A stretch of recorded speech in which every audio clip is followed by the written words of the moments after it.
Oke. Assalamualaikum warahmatullahi wabarakatuh. Waalaikumsalam warahmatullahi wabarakatuh. Selamat sore, salam sehat untuk semuanya. Pertama-tama yang terhormat Bapak dosen, Bapak Miftahul Khair SPDI MPDI, yang saya hormati teman-teman kelas online sore hari ini di studi Quran, insyaallah. Puji syukur kita hadirkan pada Allah Subhanahu wa Ta'ala yang telah memberikan kita sehat dan waktu luang untuk mengikuti kelas hari ini. Alhamdulillah. Perkenalkan, nama saya Siti Ainunasila dari Prodi IAP semester 1 sebagai moderator, presentator kelompok 48. Lalu perkenalkan presentator hari ini yaitu Saudari Amina dan Muhammad Ferry Kurniawan yang akan membawakan tema tajwid dan aturan membaca Al-Quran, di mana hal ini akan membahas mengenai pengertian tajwid, aturan dan kaidah dalam membaca Al-Quran dengan benar, lalu contoh-contoh aturan tajwid. Baik, untuk mempersingkat waktu dan tempat dipersilakan. Baik. Bismillahirrahmanirrahim. Assalamualaikum warahmatullahi wabarakatuh. Waalaikumsalam warahmatullahi wabarakatuh. Bismillahirrahmanirrahim. Alhamdulillahirabbil alamin. Alhamdulillahillazi anzala al-Qur'an hudan linnas wa bayyinatin minal huda wal furqan. Asyhadu an la ilaha illallah wahdahu la syarikalah wa asyhadu anna sayyidina Muhammadan abduhu wa rasuluh. Allahumma shalli wa sallim ala sayyidina Muhammad wa ala alihi wa sahbihi ajmain ma ba'du. Yang sama-sama kita hormati guru kita, dosen pembimbing kita, dosen studi ilmu Al-Quran, yaitu Ustadz Miftahul Khair SPDI MPDI, dan juga rekan-rekan mahasiswa Sekolah Tinggi Agama Islam Al-Akbar Surabaya. Pertama, marilah kita memanjatkan puji dan syukur kepada Allah Subhanahu wa Ta'ala atas segala nikmat yang diberikan kepada kita semua, sehingga kita semua bisa mengikuti perkuliahan pada sore hari ini. Dan kemudian salat dan salam semoga tercurahkan kepada junjungan kita Nabi Muhammad SAW. Kami dari kelompok 7 pada sore hari ini, yaitu yang beranggotakan saya Muhammad Ferry Kurniawan dan rekan Aminah Khairani, yang kebetulan rekan Aminah pada sore hari ini berhalangan untuk mengikuti perkuliahan karena beliau saat ini sedang sakit. Yaitu kami akan memulai membacakan makalah yang telah kami susun ini, dan jikalau ada nanti kesalahan ataupun nanti kekurangan, mohon rekan-rekan terutama Ustadz Miftahul Khair untuk membenarkan dan meluruskannya. Makalah yang kami susun pada sore hari ini yaitu dengan tema tajwid dan aturan membaca Al-Quran. Kita langsung masuk ke bab 1, yaitu pendahuluan. Latar belakang makalah tentang tajwid dan aturan membaca Al-Quran. Al-Quran merupakan kitab suci umat Islam yang menjadi pedoman hidup dalam berbagai aspek kehidupan sebagai kalamullah. Al-Quran diturunkan dengan bahasa Arab yang indah dan memiliki aturan tertentu dalam pembacaannya. Salah satu cara menjaga kesakralan dan keindahan Al-Quran adalah dengan membaca dan melantunkannya sesuai dengan kaidah tajwid. Tajwid adalah ilmu yang mempelajari cara membaca Al-Quran dengan benar, sesuai dengan makhraj atau tempat keluar huruf dan sifat-sifat huruf. Namun pada kenyataannya banyak umat Islam yang belum memahami pentingnya tajwid dalam membaca Al-Quran. Hal ini seringkali disebabkan oleh kurangnya pengetahuan, kurangnya pembelajaran, atau minimnya kesadaran akan nilai-nilai kesucian Al-Quran. Akibatnya nanti kesalahan dalam membaca Al-Quran dapat terjadi yang dapat mengubah makna dari ayat-ayat yang dibaca. Maka makalah ini bertujuan untuk mengkaji pentingnya ilmu Al-Quran, pentingnya ilmu tajwid dalam membaca Al-Quran secara benar, serta menguraikan aturan-aturan pokok tajwid yang harus dipahami oleh setiap muslim. Dengan memahami dan menerapkan ilmu tajwid, umat Islam tidak hanya menjaga keindahan bacaan Al-Quran, tetapi juga nanti memelihara kandungan makna Al-Quran sebagaimana yang dikehendaki oleh Allah Subhanahu wa Ta'ala. Melalui pembahasan ini diharapkan umat Islam semakin menyadari pentingnya membaca Al-Quran sesuai dengan kaidah-kaidah yang benar, sehingga mampu meningkatkan keimanan dan ketakwaan mereka kepada Allah Subhanahu wa Ta'ala. Masuk ke bab 2, yaitu pembahasan ilmu tajwid. Yang pertama itu adalah pengertian daripada ilmu tajwid.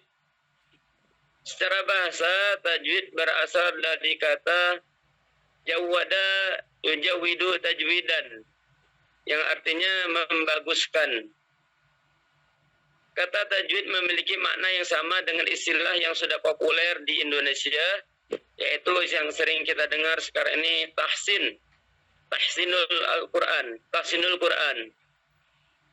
Maka tahsin ini berasal dari kata hassana yuhassinu tahsinan, yang juga artinya membaguskan. Secara istilah, tajwid adalah ikhraju kulli harfin min makharajihi ma'a i'ta'ihi haqqahu wa mustahaqqahu. Jadi secara istilah tajwid itu adalah ikhraju kulli harfin min makharijihi ma'a i'ta'ihi haqqahu wa mustahaqqahu, yaitu mengeluarkan setiap huruf dari tempat keluarnya, kemudian serta memberikan hak dan mustahaknya. Nah, nanti hak itu adalah sifat-sifat huruf dan makhraj yang menempel pada huruf. Jadi hak itu adalah sifat huruf dan makhraj yang menempel pada suatu huruf, yang mana hak ini harus diberikan. Kemudian kalau mustahak ini adalah sifat-sifat huruf yang terjadi karena sebab-sebab tertentu. Misalnya kita membaca nunnya menjadi samar karena ada sebab. Nun sukun misalnya kita baca samar, nun mati kita baca samar karena di depannya ada huruf fa misalnya. Maka nunnya menjadi samar. Maka itu namanya salah satunya mustahak. Oleh karena itu tajwid adalah ilmu yang mempelajari. Tajwid adalah ilmu yang mempelajari cara melafalkan huruf-huruf hijaiyah agar tepat keluar dari makhrajnya dan sempurna sifat hurufnya. Kemudian masuk bagian B, aturan kaidah dalam membaca Al-Quran. Nah, dalam membaca Al-Quran agar pengucapan lafaz-lafaz Al-Quran menjadi baik dan benar adalah dengan pedoman tajwidul Quran. Tajwid mempunyai kaidah-kaidah tertentu yang harus dipedobani dalam pengucapan huruf-huruf dan makhrajnya. Dan harus pula diperhatikan hubungan setiap huruf yang sebelum dan sesudahnya dalam cara pengucapannya. Para ulama menganggap qiraat tanpa tajwid adalah sebagai suatu lahan. Lahan adalah kerusakan atau kesalahan yang menimpa lafaz. Jadi qiraat tanpa tajwid sebagai suatu lahan atau suatu kesalahan. Baik itu nanti lahan yang sifatnya nyata atau jali maupun lahan khafi. Baik itu nanti kesalahannya sifatnya jali besar, misalnya makhrajnya salah sebut, huruf shad misalnya dibaca sin, misalnya huruf ain dibaca hamzah, maka itu namanya kesalahan jali atau kesalahan besar.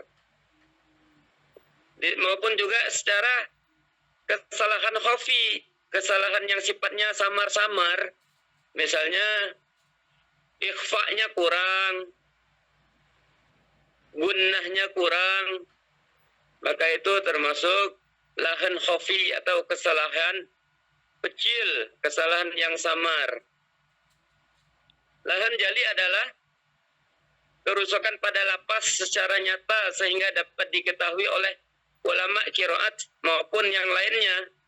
Misalnya i'rab, tasrif, misalnya harokatnya dirubah-rubah, apa harokat kasroh dirubah menjadi harokat dhammah dirubah menjadi harokat fathah misalnya, maka itu kesalahan besar atau lahan jali yang semuanya orang bisa tahu, baik ulama qiraat maupun orang-orang yang umumnya, karena sudah jelas kesalahannya, yaitu kesalahan jali atau kesalahan besar. Kemudian lahan khafi atau kesalahan kecil, kesalahan yang sifatnya samar-samar, adalah kerusakan pada lafaz yang hanya dapat diketahui oleh ulama qiraat dan para pengajar Al-Quran. Misalnya lahan khafi ini, kesalahan kecil ini misalnya ikhfa-nya kurang, gunnahnya kurang, misalnya iklabnya kurang, maka ini termasuk lahan khafi atau kesalahan kecil. Berlebihan dan memaksakan diri di dalam tajwid sehingga melampaui batas juga tak kalah bahayanya dibandingkan lahan, dibandingkan kesalahan. Di antara perbuatan bid'ah dalam qiraat adalah talhin atau melakukan bacaan Quran layaknya irama atau nyanyian, atau mungkin makomat. Kalau kita sering dengar itu makomat dalam membaca Al-Quran, makomat qiraah kan. Nah, kemudian macam-macam talhin.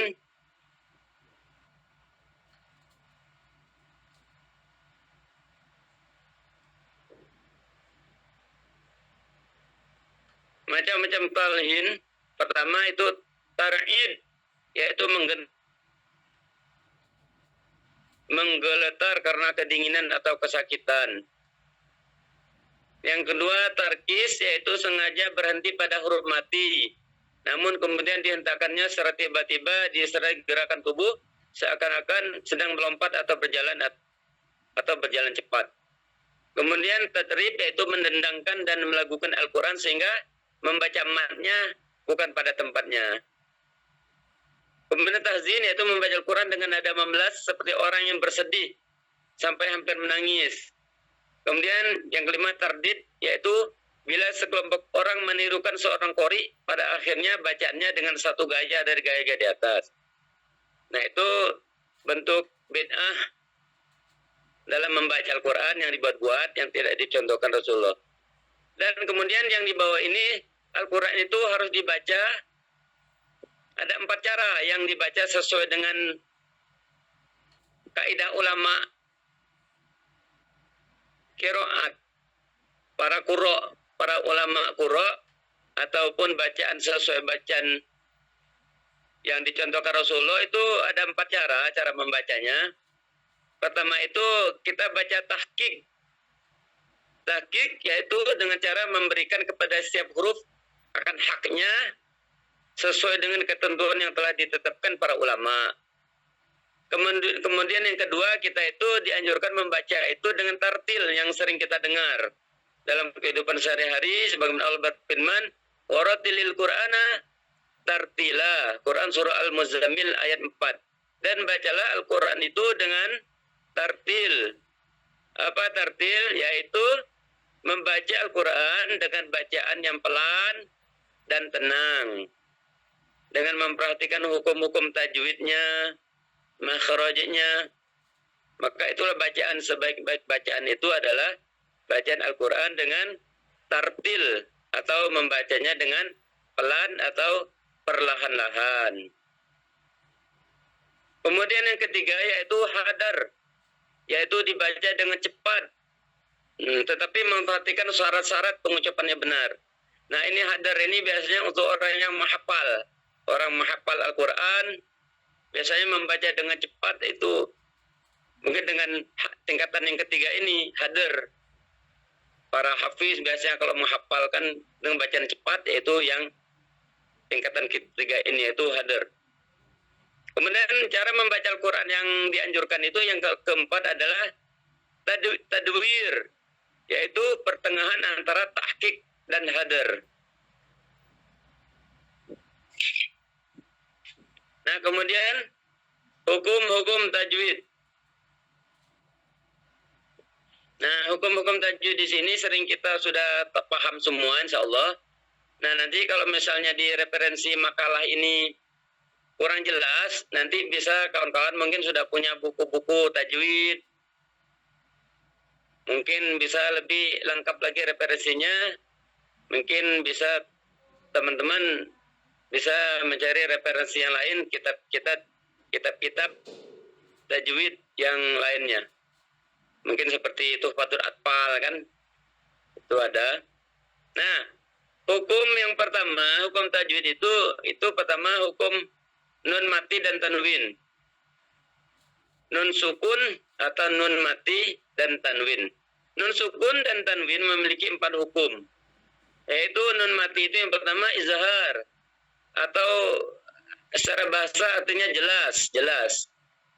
Apa yang jelas? Yaitu suara nunnya dibaca jelas. Jika nun sukun atau nun mati bertemu dengan 4 huruf yang berasal dari halki. Jadi apabila ada nun mati, di depannya ada huruf dari tenggorokan, huruf halkiyah, huruf tenggorokan, itu nunnya harus dibaca jelas.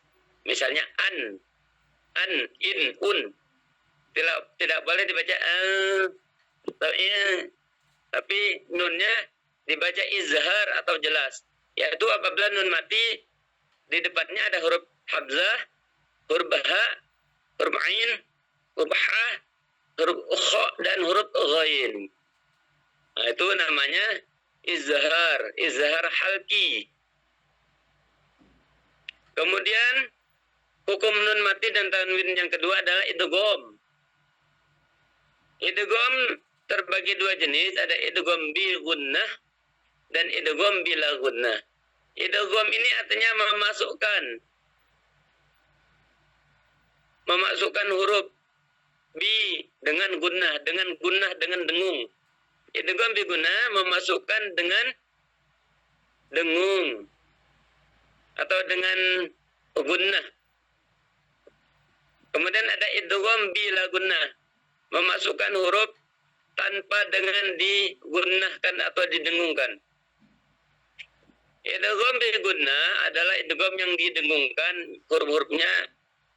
Biasanya kalau kami belajar itu yanmu disingkat ya nun mim waw, yanmu. Nah, kalau nun mati di depannya ada huruf 4 macam ini, huruf ya, huruf nun, huruf mim, huruf waw, maka nunnya hilang, langsung masuk ke huruf 4 macam ini, ya, nun, mim, waw. Misalnya nanti ada contohnya nanti misalnya. Nanti contoh mungkin bisa di sini nggak lengkap.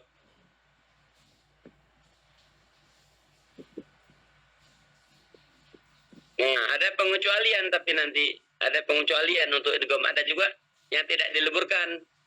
Meskipun ada nun mati di depannya huruf ya. Misalnya apa ini? Sinwan tidak boleh dibaca siwan tapi tetap sinwan. Atau dunya, tidak boleh duya tapi tetap dunya. Ini pengecualian.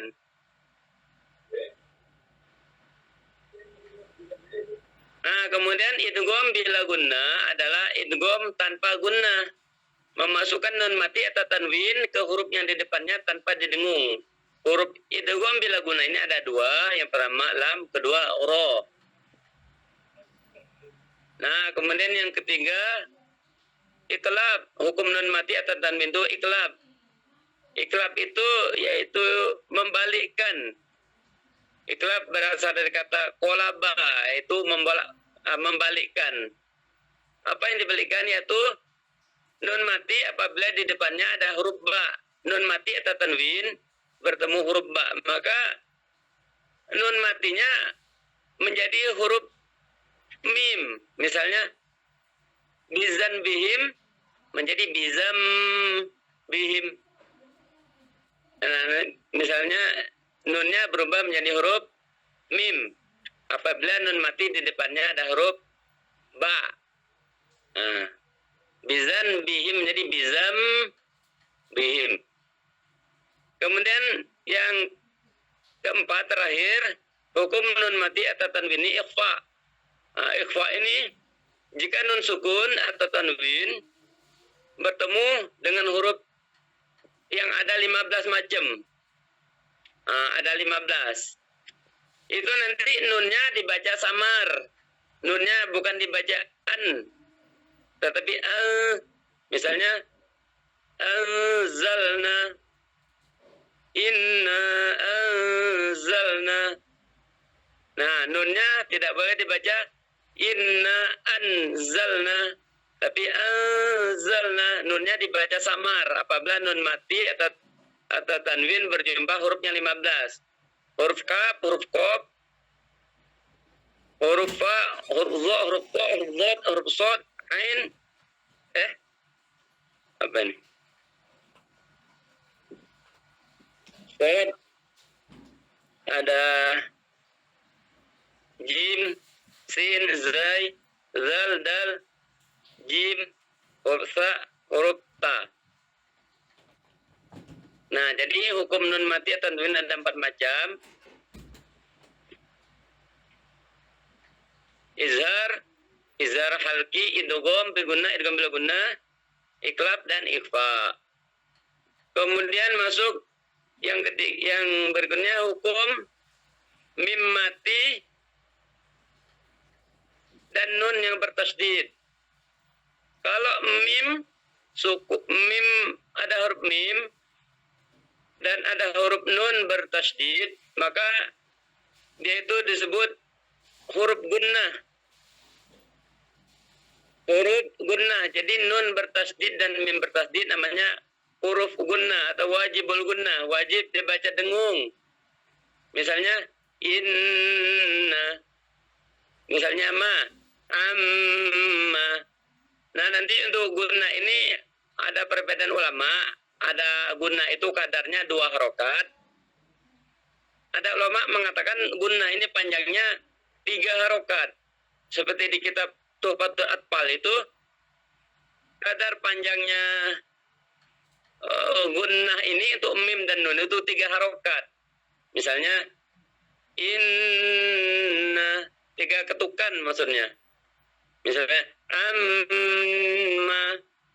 Atau juga ulama menyebut gunna itu 2 harokat.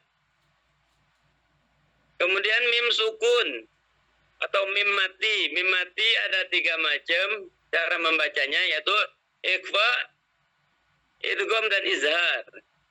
Ikhfa di sini ikhfa syafawi, samar pada bibir. Jadi apabila ada huruf mim mati,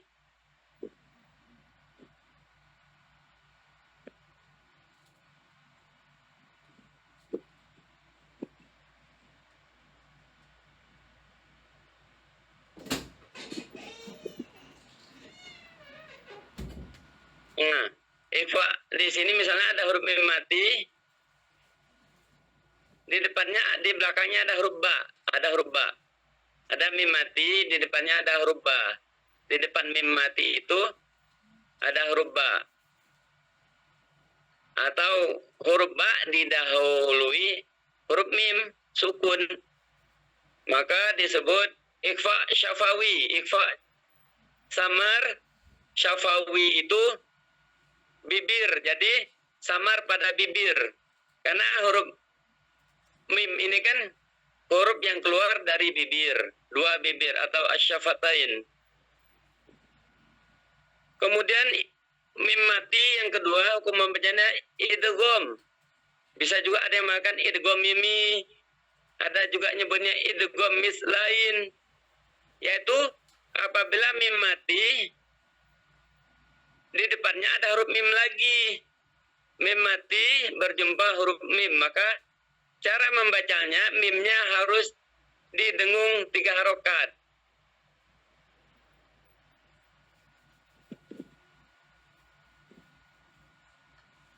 Kemudian yang ketiga, cara membaca mim dan nun bertasdid, cara membaca mim sukun, cara membaca mim sukun yang ketiga adalah izhar. Yaitu apabila mim mati atau mim sukun, di depan mim sukun atau mim mati itu berjumpa huruf selain huruf ba dan huruf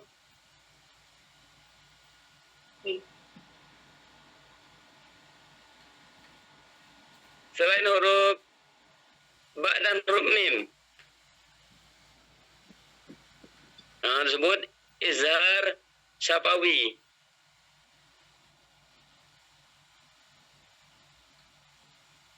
Yaitu izhar syafawi ini apabila mim mati di depannya bukan huruf mim, bukan huruf ba, tapi selain mim dan ba, maka mimnya dibaca jelas. Nah, yang keempat, alif lam al-qamariyah atau al-syamsiyah. Alif lam qamariyah dan alif lam syamsiyah.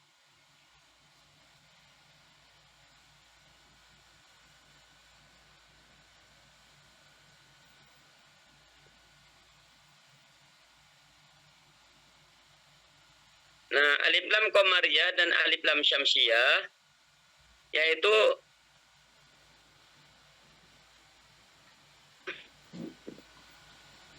dibaca dengan jelas lamnya. Misalnya ada huruf alif lam. Di depannya berjumpa huruf fa, qaf, ain, ghain, kha, ha, jim, ba. Maka dibaca alnya harus jelas. Misalnya al-karim, alnya harus dibaca al. Namanya alif lam qamariyah. Al-karim, al-halim, al-ghafur, al-basir. Nah, alif lamnya harus dibaca al, berbunyi al. Maka ini namanya alif lam qamariyah.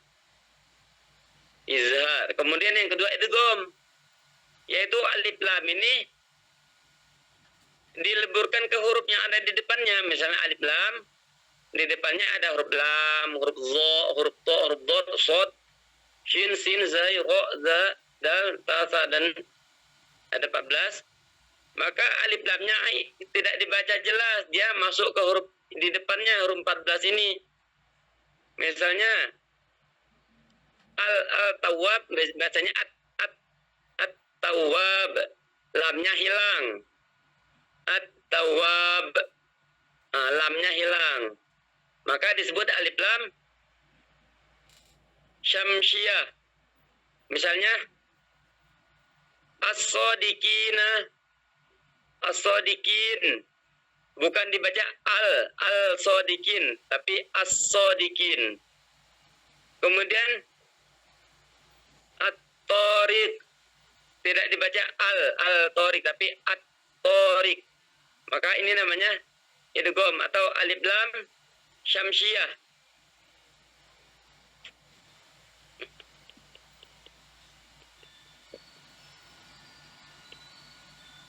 Kalau alif lam qamariyah yang izhar itu, maka qamar itu kan bulan.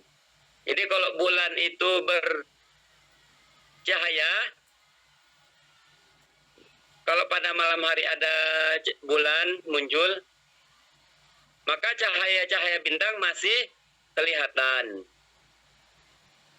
Jadi alnya kelihatan, alif lamnya, al-karim misalnya. Kalau syamsiyah, alif lam syamsiyah yang idgham itu, maka alif lam syamsiyah ini, syamsiyah itu matahari. Sehingga kalau matahari bersinar, maka cahaya-cahaya yang lain akan hilang. Nah, ini huruf lamnya hilang.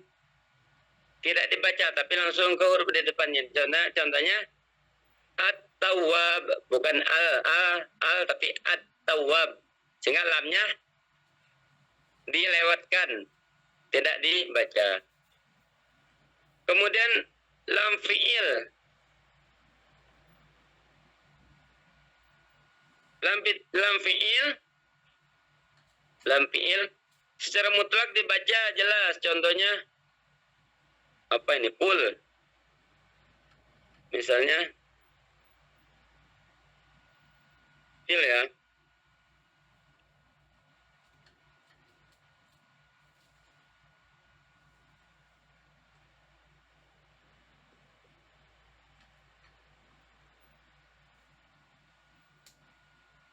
Apa ini? Iltaqo. Lamnya tetap di iltaqo atau qulna, tetap lamnya tetap dibaca. Kemudian idgham mislain. Nah, ini idgham, pembikin idgham mislain, idgham mutaqaribain, dan idgham mutajanisain. Mislain di sini, idgham mislain adalah jika ada dua huruf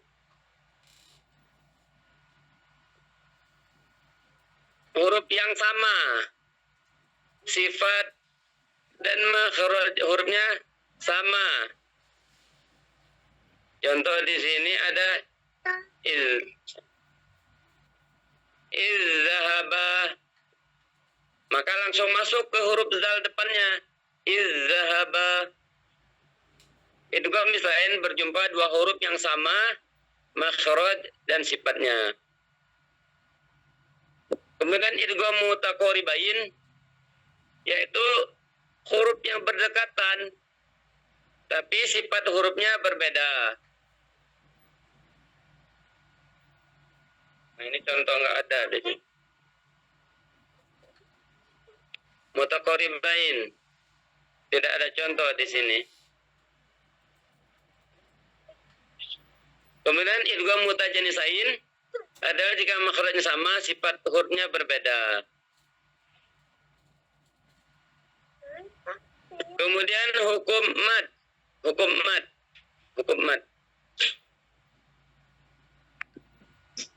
Ada mad. Mad itu ada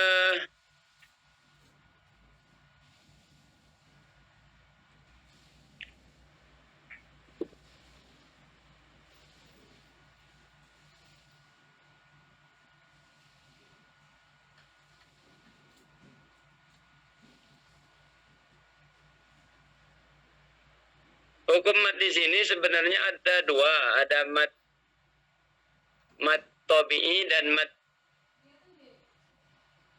mat far'i.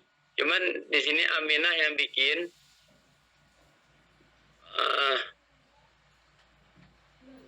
kalau mat itu ada yang 2 harokat disebut mat tabi'i atau mat asli. Mat tabi'i alif, mat tabi'i waw, mat tabi'i ya. Nah, di sini langsung mat wajib, mat jaiz, mat lazim. Nah, ini termasuk daripada mat yang harokatnya lebih 2 harokat. Atau ini masuk mat far'i, mat cabang. Kalau mat asli kan cuma 2 harokat, mat tabi'i alif, mat tabi'i waw, mat tabi'i ya. Nah, di sini hukum mat ada 3, mat wajib, mat jaiz, dan mat lazim. Mat wajib muttasil, ya itu apabila ada mat tabi'i yang bertemu dengan hamzah dalam suatu kalimat. Maka dibaca mat wajib ini harus dibaca 4 atau 5 harokat. Contohnya, sawaun alaihim. Nah, wa-nya itu sawa, itu wa itu mat tabi'i alif, sawa itu berjumpa dengan huruf hamzah dalam satu kalimat, sawaun.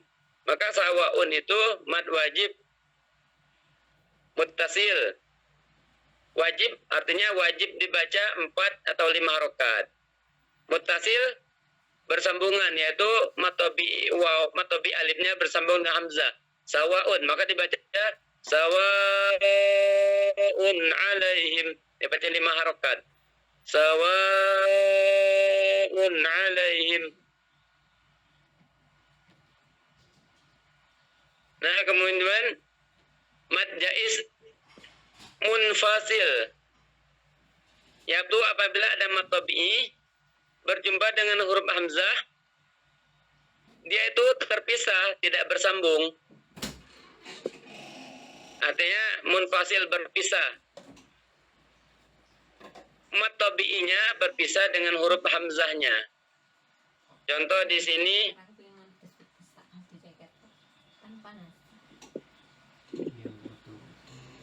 ala innahum. Ala innahum ya. Ala pula ala ya.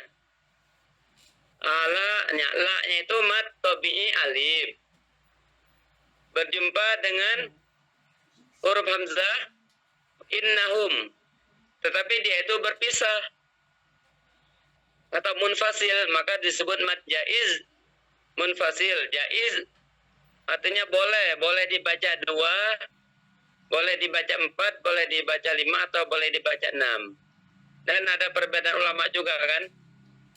Ya.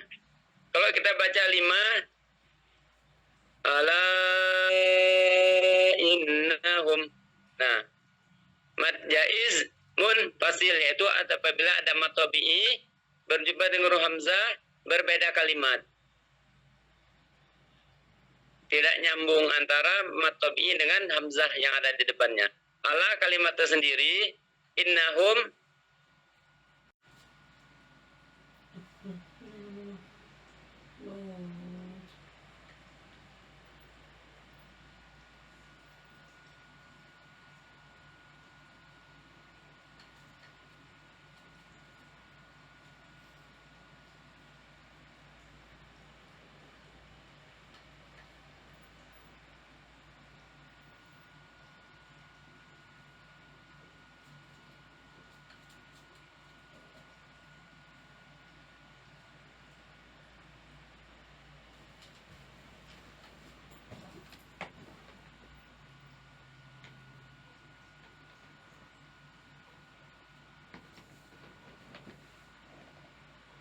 hidup.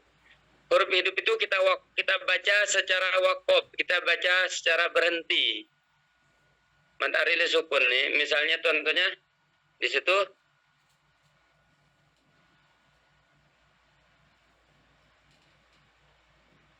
misalnya ta'lamun. Nah, ta'lamun itulah namanya mad aril sukun. Yaitu mad aril sukun apabila ada mat tabi'i alif, mat tabi'i waw, mat tabi'i ya, di depannya ada huruf hidup. Huruf hidup itu huruf nun. Nah, huruf nun itu diwakafkan, dimatikan, dibaca ta'lamun. Nah, ini namanya mad arid li sukun. Boleh dibaca 2 harokat, 4 harokat, 5 harokat, atau 6 harokat.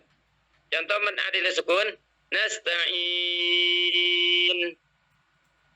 Nah, apabila ada mad di depannya ada huruf hidup itu dibaca secara waqaf atau dimatikan, maka namanya mad arid li sukun. Nah, kemudian ada mad badal. Mad badal ini adalah jika ada hamzah sebelum mad, contohnya amanu. Amanu.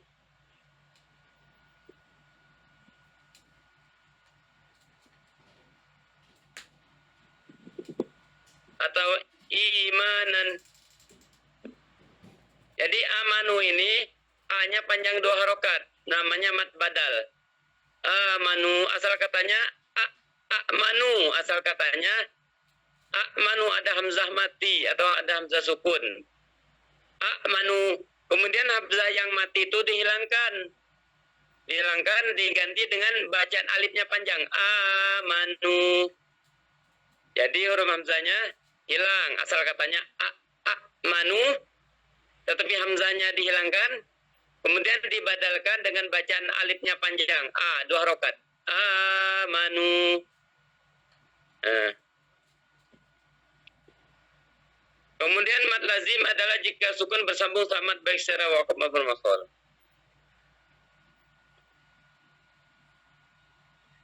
Kemudian contoh mad lazim. Mad lazim menurut ulama qiraah ada 4, yaitu mad lazim kalimi dan mad lazim harfi.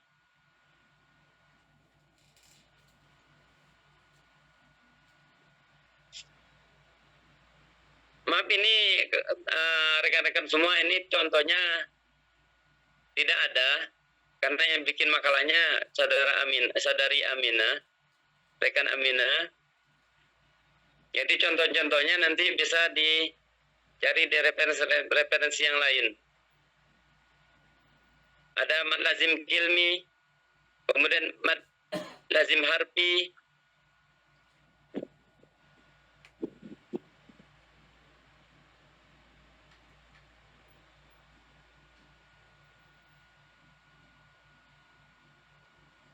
Mungkin makalahnya cukup sampai di sini. Kayaknya ini sudah selesai sampai bawah. Cuman tidak lengkap bikinnya. Yang membuat makalah karena sedang kurang sehat. Jadi ini mohon maaf. Kayaknya makalahnya belum sempurna. Dan tidak ada kesimpulannya. Tidak ada penutupnya, dan ada juga tidak ada contoh-contohnya untuk jenis-jenis mad. Mungkin ini dari kami, dari kelompok 7, untuk itu apabila ada nanti kesalahan atau kekurangan mohon dikoreksi dari rekan-rekan sekalian. Demikian dari kami. Wassalamualaikum warahmatullahi wabarakatuh. Kembali ke moderator Mbak Ayunin. Baik, terima kasih untuk Pak Ferry. Alhamdulillah sudah sangat jelas. Baik, karena waktunya sudah mepet, mungkin ada 1 atau 2 penanya ataupun mau menyanggah atau mau menambahkan makalah yang telah dipresentasikan Pak Ferry. Silakan.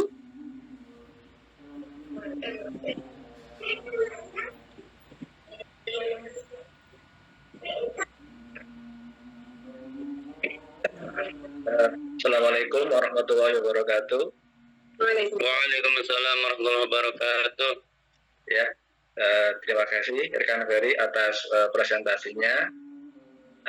Di tengah kesibukannya, ya kita masih konsisten untuk bersama-sama mengerjakan tugas yang diberikan oleh dosen pengampu kepada kita. Sore hari ini kita membahas tentang tajwid ya. Tadi sudah dijelaskan panjang lebar oleh Ustaz Ferry. Mungkin perkenankanlah kami untuk bertanya, ya sejak kapan sih sebenarnya tajwid itu ada? atau disiplin ilmu tajwid itu ada di kalangan umat Islam? Mungkin itu pertanyaan simpel dari saya. Matur nuwun rekan Ferry. Assalamualaikum warahmatullahi wabarakatuh. Waalaikumsalam warahmatullahi wabarakatuh. Terima kasih pertanyaannya Pak Saiful. Nah ini mau dijawab langsung Pak Ferry? Mungkin belum bisa jawab kayaknya. Mungkin dari rekan-rekan yang lain mungkin ada tambahan.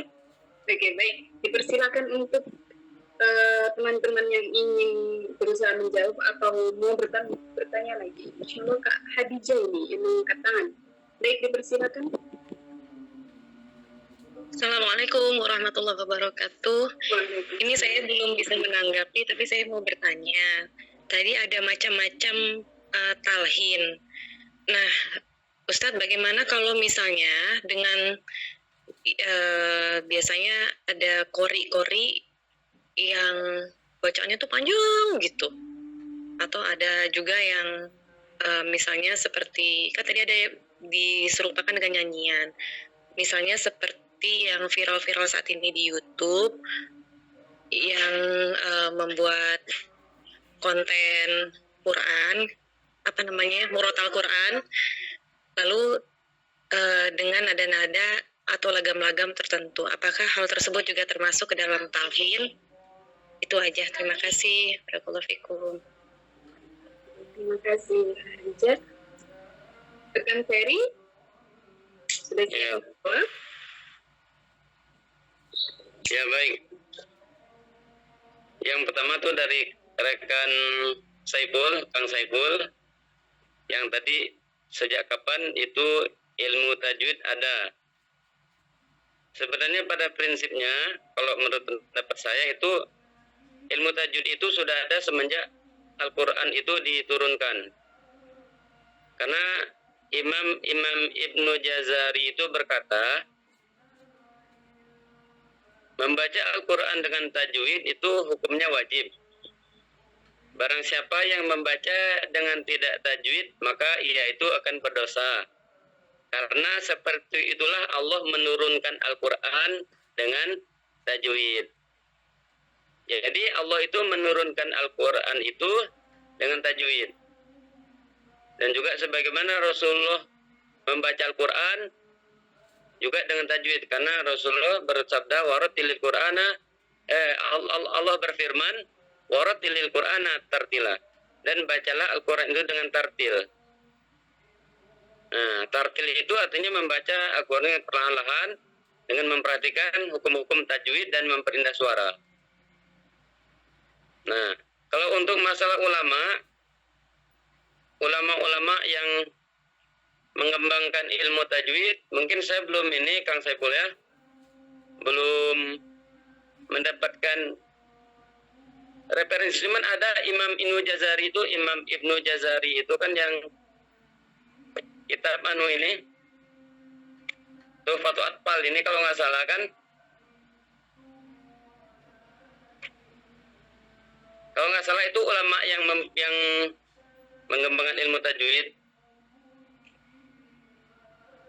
Imam Ibnu Jazari, atau sering kita ajarin matannya matan Jazari dalam ilmu tajwid.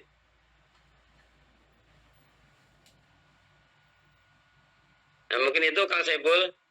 Kalau untuk masalah ulama yang mulai mengembangkannya, saya belum dapat referensi sejak kapan itu dikembangkan ilmu tajwid. Tapi sebenarnya peletak ilmu tajwid itu sendiri itu Rasulullah sendiri. Rasulullah, karena Al-Quran itu diturunkan Allah dengan tajwid.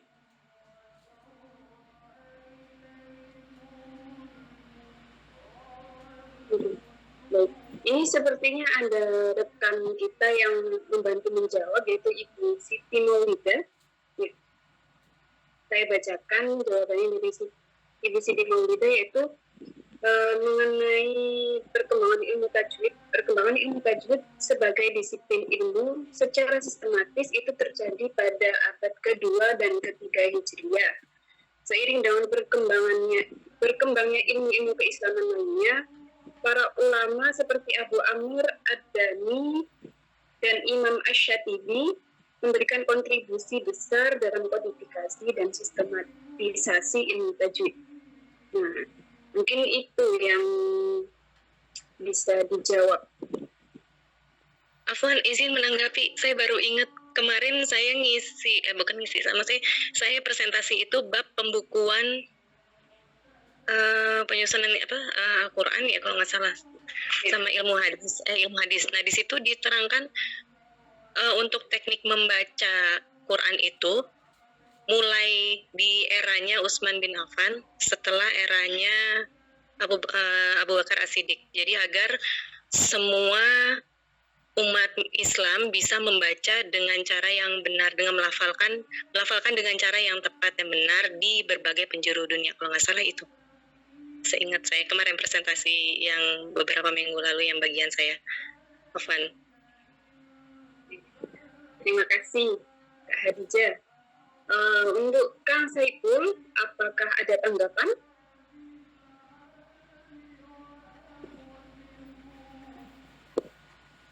Terima kasih atas jawabannya, juga rekan Khadijah yang mengingatkan ya memori kita tentang presentasi beberapa yang lalu. Oke. Baik, lanjut mungkin pertanyaan yang berikutnya. Monggo.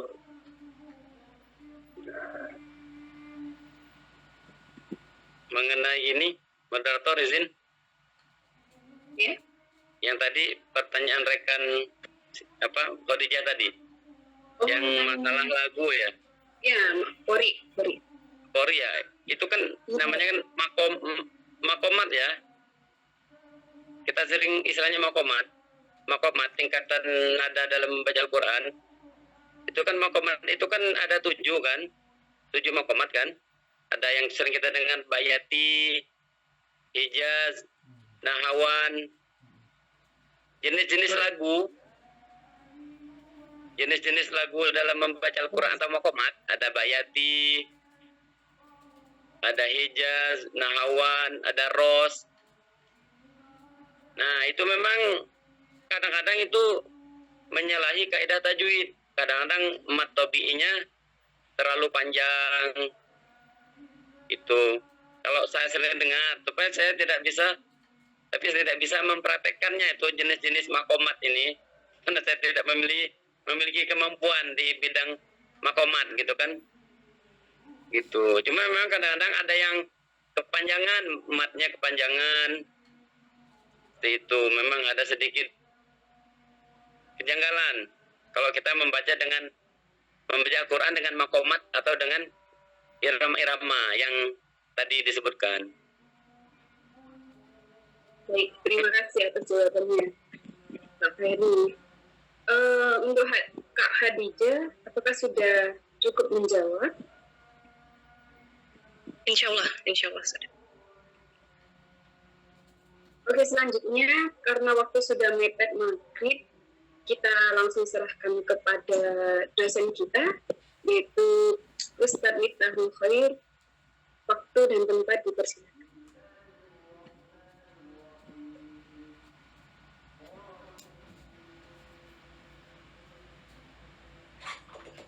Baik, terima kasih atas waktu yang diberikan. Assalamualaikum warahmatullahi wabarakatuh. Waalaikumsalam warahmatullahi wabarakatuh. Alhamdulillah, luar biasa Ustadz Ferry Kurniawan ya, pemaparannya cukup panjang dan lebar dan sudah jelas.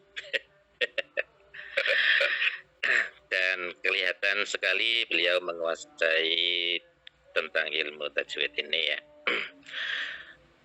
Langsung saja pada catatan yang diberikan oleh teman-teman tadi ada 2 pertanyaan ya dari Kang Saiful sama Sinten Wow.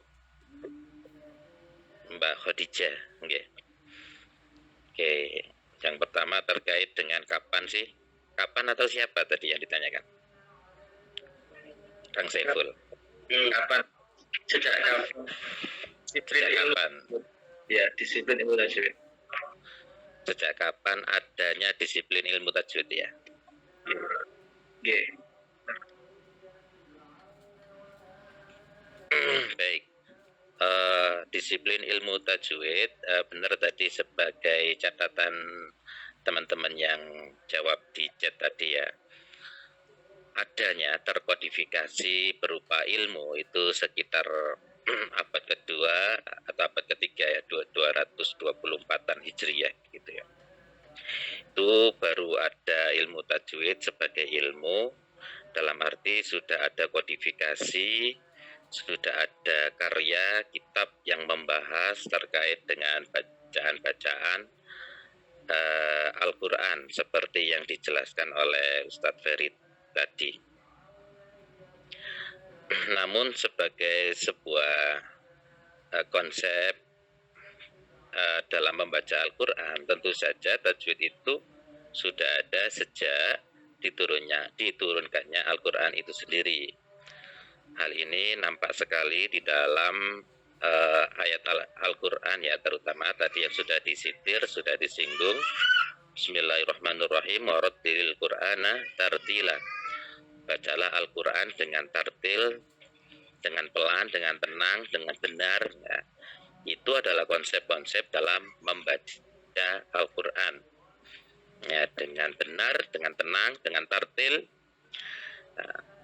Nah, ini kalau kita runut sejarahnya, memang masih ada kaitannya dengan sengketa perbedaan bacaan pada makalah-makalah sebelumnya. Nah, sebelum ini ada sab'atu ahruf, tapi belum dipresentasikan ya. Insya Allah mudah-mudahan segera longgar waktunya untuk pemakalah yang membahas sab'atu ahruf, itu juga terkait dengan bacaan Al-Quran. Sebelumnya lagi Mbak Khadijah, itu masalah kodifikasi Al-Quran gitu ya. Masa yang pertama sekali itu pada masa Utsman bin Affan, benar sekali, itu juga terjadi penyeragaman bacaan. Kenapa kok harus diseragamkan? Berarti ada yang tidak seragam. Iya benar. Kalau kita lebih jeli dan teliti dalam membaca sejarah, bahwa penulisan Al-Quran pada zaman Nabi Muhammad SAW antara satu sahabat dengan sahabat yang lain, itu nyaris yang bisa membaca hanya sahabat itu sendiri yang punya tulisan. Halo, suara saya terdengar? Terdengar, Ustaz.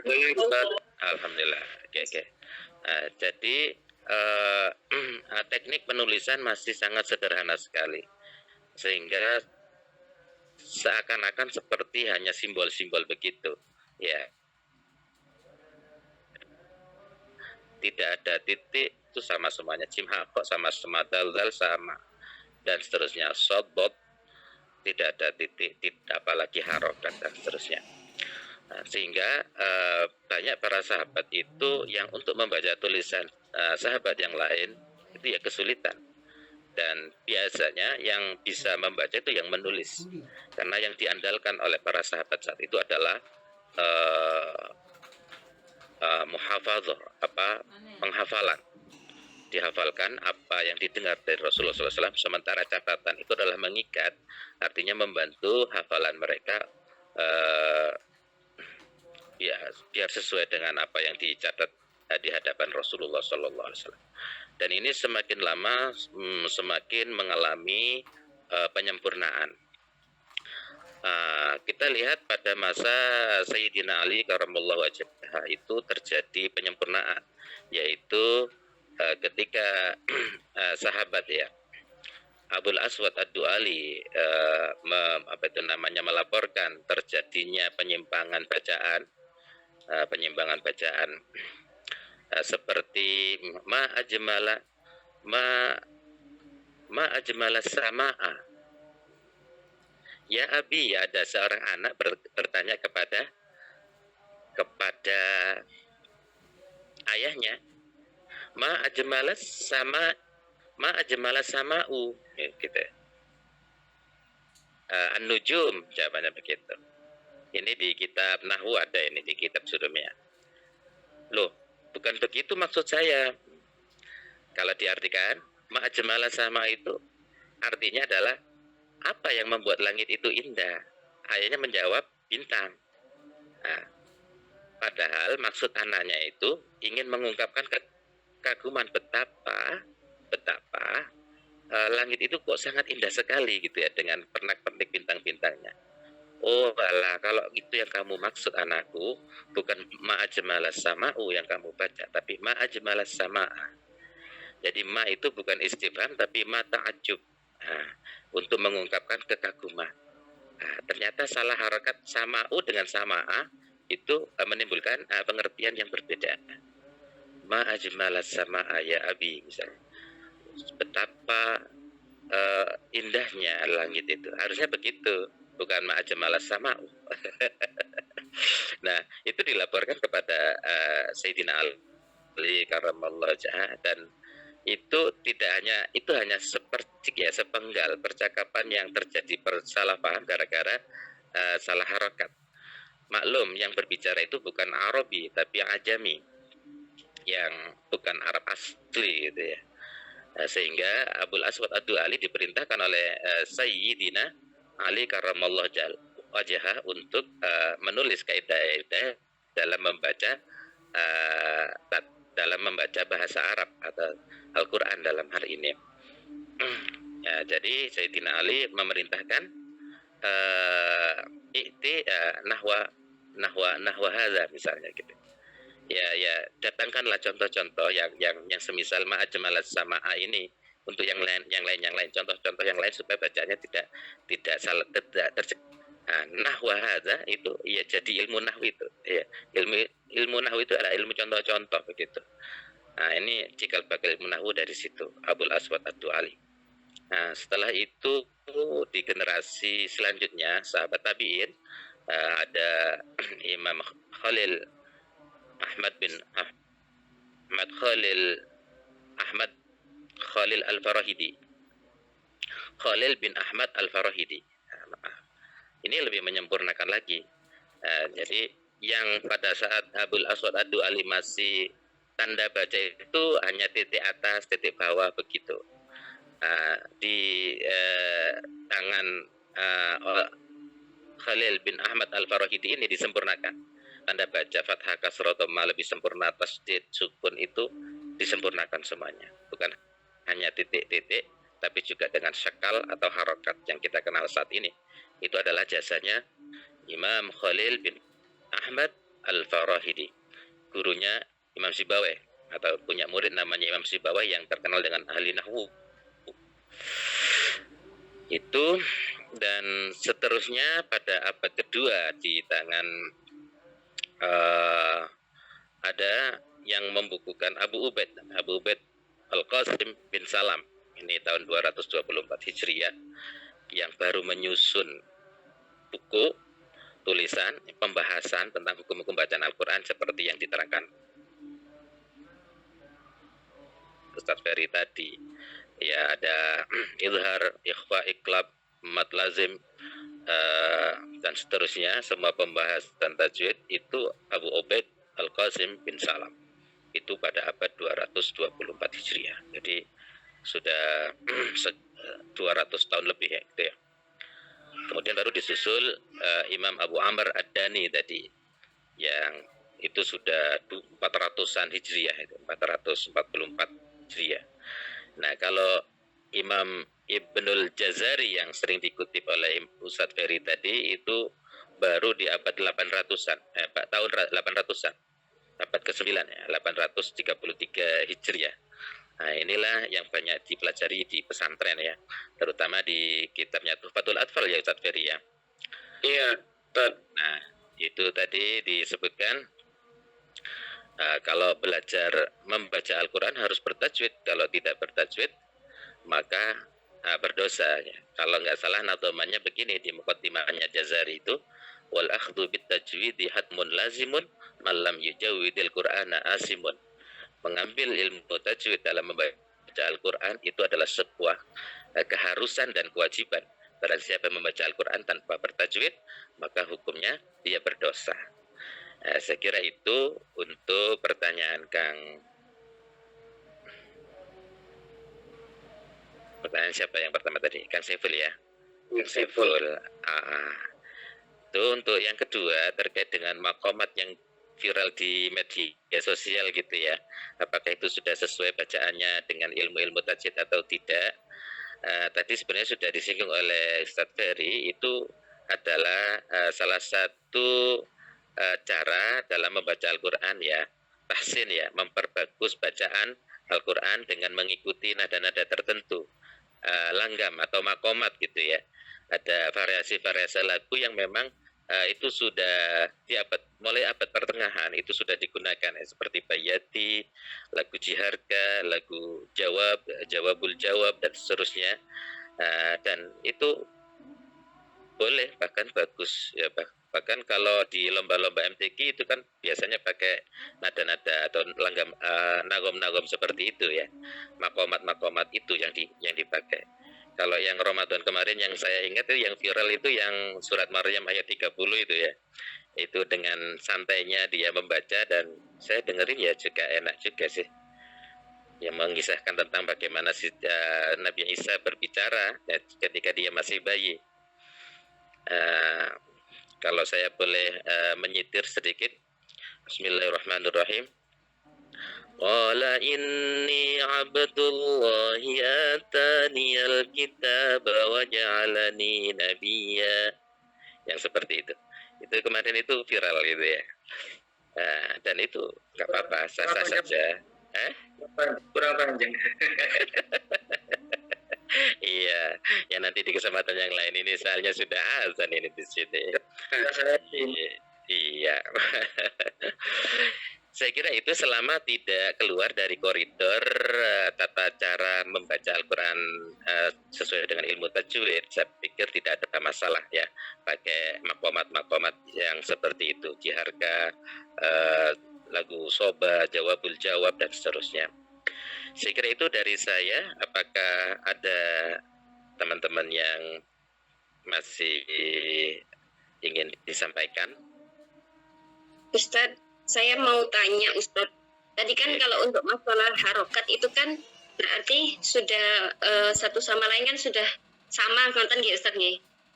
Tapi ada di beberapa Al-Quran itu ada perbedaan untuk tanda wakof, tanda wasolnya kayak gitu, itu gimana Ustadz? Iya. Lalu ini Ustadz, untuk lahan tadi, ada lahan itu yang membaca Al-Quran dengan nada memelas seperti orang yang bersedih sampai hampir menangis. Sedangkan kita tahu kadang itu ada kori-kori yang membaca Al-Quran saking menghayatinya sampai menangis, atau waktu mengimami itu sampai menangis, itu gimana Ustadz? Hukumnya juga gimana? Itu Ustadz. Oke, baik. Ada 3 pertanyaan ini. Yang pertama tadi masalah apa ini tadi? Yang saya ingat yang terakhir lahan gitu ya.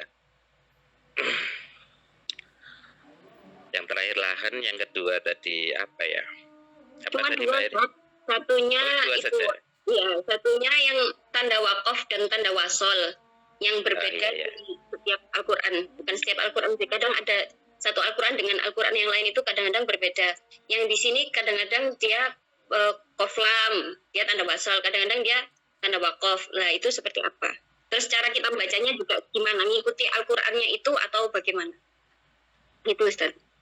Oke. Baik, terima kasih. Ini Mbak Erin Tiffany ya. Kalau masalah wakaf dan wasol itu ada ilmu tersendiri sebenarnya, yaitu al-waqfu wal-ibtida. Ya, bagaimana ketika kita membaca Al-Quran, kapan waktunya wakaf, kapan waktunya memulai. Al-waqfu wal-ibtida itu ada ilmunya tersendiri. Nah, memang beberapa ulama ada yang berbeda pendapat terkait dengan wakaf. Dan tanda-tanda wakaf itu baru-baru saja ada. Dulu pada penulisan mushaf di Utsmani tidak sampai kepada tanda wakaf itu. Nah, pertimbangannya apa? Nah, ini pertimbangannya adalah bisa yang pertama dari sisi makna. Nah, misal dalam surat Al-Asr, Bismillahirrahmanirrahim, wal asri innal insana lafi khusrin illal ladzina amanu. Nah, lafi khusrin ini kebanyakan ulama, terutama ulama Indonesia, itu tidak memperbolehkan, artinya melarang untuk wakaf di lafi khusrin. maka harus dilanjutkan. Nah, makanya di situ tanda wakafnya Allah, dilarang berhenti. Kalau panjenengan lihat di Al-Quran Indonesia, ya, Al-Quran cetakan Kudus misalnya, la fi khusrin illal ladzina amanu wa amilus solihat, lanjutkan. Atau minimal diambil illa saja. Kalau nafasnya tidak cukup, la fi khusrin illa, baru selanjutnya illa diulangi lagi, illal ladzina amanu. Nah, kenapa kok demikian? Karena ini menjaga makna. Karena illa itu adalah istisna, maka khawatir kalau berhenti la fi khusrin, maka semua manusia tanpa terkecuali ikut dalam kerugian. Ya. Innal insana lafi khusrin, sesungguhnya seluruh manusia pasti dalam kerugian. Loh, kok bisa? Nah, ya ini dianggap berbahaya kalau wakaf di sini. Karena tidak demikian yang dimaksud. Tidak semua manusia rugi. Kenapa? Ini terbukti setelahnya ada illal ladzina amanu, kecuali yang tidak rugi itu orang-orang yang beriman dan beramal soleh. Begitu. Kalau berhenti di lafi khusrin, ya nanti wah rugi semua orang-orang. Baik yang beriman atau tidak beriman sama-sama rugi. Ya. Nah untuk itulah ulama Indonesia terutama itu memberikan wakaf la. Tanda wakaf la artinya tidak boleh berhenti. La, jangan berhenti. La fi khusrin illal ladzina amanu wa amilus sholihat, dan seterusnya. Ada pun ulama lain sih masih boleh lah. Itu kan sudah ayat ya, ayat kedua. Wal asri ayat pertama. Innal insana lafi khusrin ayat kedua. Illal ladzina itu baru ayat ketiga. Artinya kalau mau berhenti ya berhenti aja karena itu sudah ayat. Ada ulama yang mengatakan setiap ayat ya diperbolehkan untuk berhenti karena itu sudah ayat kan begitu. Sudah ganti ayat. Nah, itu perbedaan-perbedaan dalam menentukan al-waqfu wal ibtida. Tentu saja ada plus minusnya gitu ya. Masing-masing pendapat dan itu sangat wajar dan akademis karena masing-masing memiliki alasannya. Kemudian yang terakhir tadi apa? Lahan yang membaca Al-Quran dengan nada memelas seperti orang bersedih sampai hampir menangis. Oh ya. Kan ada kori-kori yang membaca itu sampai menangis, atau bahkan mengimami itu juga sampai menangis. Iya. Ya, benar. Memang dari nada atau makomat tadi yang disampaikan itu ada yang nada melas gitu ya, terutama nada jiharkah itu melas sekali itu. Meskipun artinya nggak melas, tapi kalau memakai nada jiharka maka akan melas. Ya. Nah ini tergantung kelihayan koriknya saja, apakah dia mampu menangkap makna Al-Quran sehingga sesuai. Dia harus memakai nagom atau pakai makomat apa, nah, itu sehingga sesuai ketika ayat-ayat yang menceritakan siksa, azab, itu dia pakai lagu-lagu yang melas ya, atau nada-nada makomat jiharka misalnya, itu cocok sesuai. Dan itu Syekh dari Timur Tengah kayak Musari Rosid, kemudian Syekh yang mengimami di Masjidil Haram itu, Syekh Sudet, Syekh Surem, itu juga sering kadang-kala tidak menggunakan makomat juga mereka menangis karena memang menghayati ayat-ayat tersebut. Bagaimana hukumnya? Ya boleh-boleh saja, karena penghayatan tersebut beliau sampai menangis, asal tidak dibuat-buat. Kalau dibuat-buat, kalau dalam sholat malah itu bisa membatalkan sholat. Karena penghayatan yang memang benar-benar menghayati Al-Quran, itu boleh.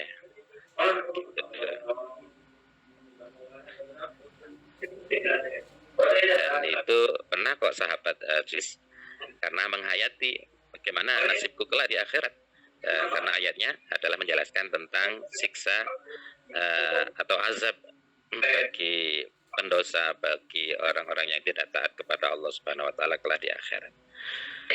Saya kira itu sudah jelas atau masih ada yang perlu diklarifikasi? Oke, sudah jelas Ustaz. Terima kasih. Nggih, nggih, nggih.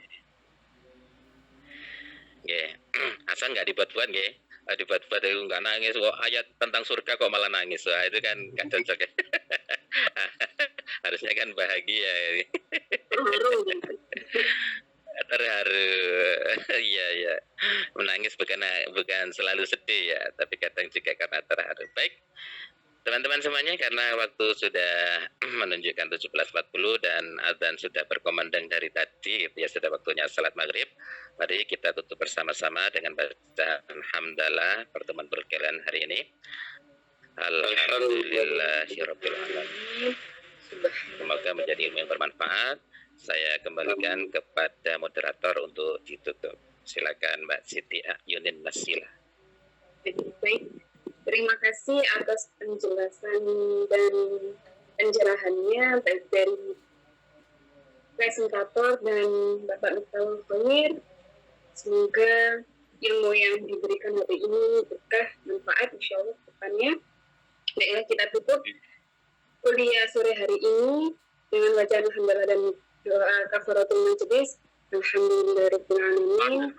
Subhanakallahumma bihamdika. Subhanakallahumma bihamdik. Asyhadu an la ilaha illa anta astaghfiruka wa atubu ilaik. Wassalamualaikum warahmatullahi wabarakatuh.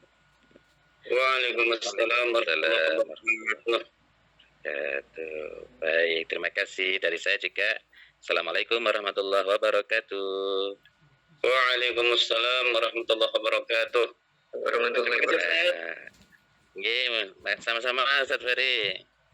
Oh iya, untuk minggu depan ya gimana? Nah, Minggu depan siapa ya yang ini? siap ya untuk ya Nanti insya Allah minggu depan. Sabtu Ahruf. Ya, kan siap 2 nggak Pak? Ya, siap 2. Oh gitu ya. Iya. Siap. Kalau siap 2 apa-apa. Kalau belum siap ya nggak apa-apa, 1 dulu. Ya. Matur nuwun Kang Saiful. Sudah janji minggu depan Ustaz. Oh, ngeten. Sip. Supaya nyambung begitu. Kalau urut kan enak nyambung pembahasannya. Nggih, insyaallah. Nggih. Nggih. Apa-apa. Assalamualaikum.